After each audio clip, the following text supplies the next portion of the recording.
नमस्कार दोस्तों, आप देख रहे हैं लोकवाणी। मैं एम के सर्राफ। मैं आप लोगों को आज बिहार में पलायन और बेरोजगारी एक चुनावी कहानी सुनाने जा रहा हूं। बिहार भारत का एक समृद्ध संस्कृति और ऐतिहासिक राज्य आज भी पलायन और बेरोजगारी जैसी समस्या से जूझ रहा है।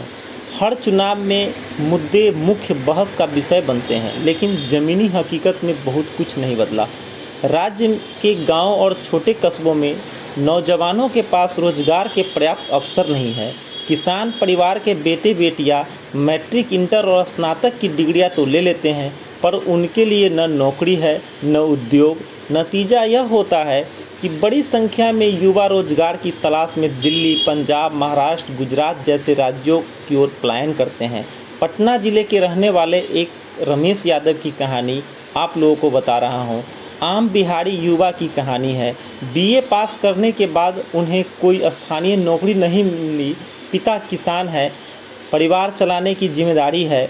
मजबूरी में रमेश मुंबई को जाना पड़ा, जहां वह एक होटल में वेटर का काम कर रहे हैं। वे कहते हैं कि यहाँ कम से कम कुछ तो कमा लेता हूँ, लेकिन घर से दूर रहना बहुत तकलीफदेह है। हर चुनाव में नेताओं की जुबान पर रोजगार और पलायन रोकने के वादे होते हैं। कोई 10 लाख नौकरी की बात करता है तो कोई बिहार में उद्योग लाने की सपना दिखाता है, लेकिन हकीकत यह है कि चुनाव जीतने के बाद वे अक्सर कागजों पर सिमट जाते हैं। बेरोजगारी की वजह से समाज में हताशा, अपराध और आत्महत्याएं बढ़ रही है। पलायन करने वाले मजदूर अक्सर सुरक्षित जीवन व्यतीत नहीं करते हैं। बीमा सुरक्षा सुविधा बिना सामाजिक सुरक्षा। कोरोना महामारी के समय जब मजदूरों की बड़ी संख्या अपने गांव लौट रही थी, तब पीड़ा इनकी सबसे सामने आई। इस बार के चुनाव में यह नया ट्रेंड दिख रहा है। युवा मतदाता अब सवाल पूछ रहे हैं। सोशल मीडिया और जागरूकता अभियान की वजह से लोग यह जानना चाहते हैं कि उम्मीदवार अपने पिछले कार्यकाल में रोजगार या पलायन पर क्या किया।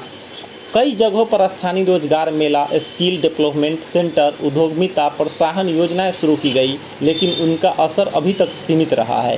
बिहार को पलायन और बेरोजगारी से निजात दिलाने के लिए राजनीतिक इच्छाधारी, बेहतर शिक्षा व्यवस्था, स्थानीय उद्योग को बढ़ावा और पारदर्शी प्रक्रिया की ज़रूरत है।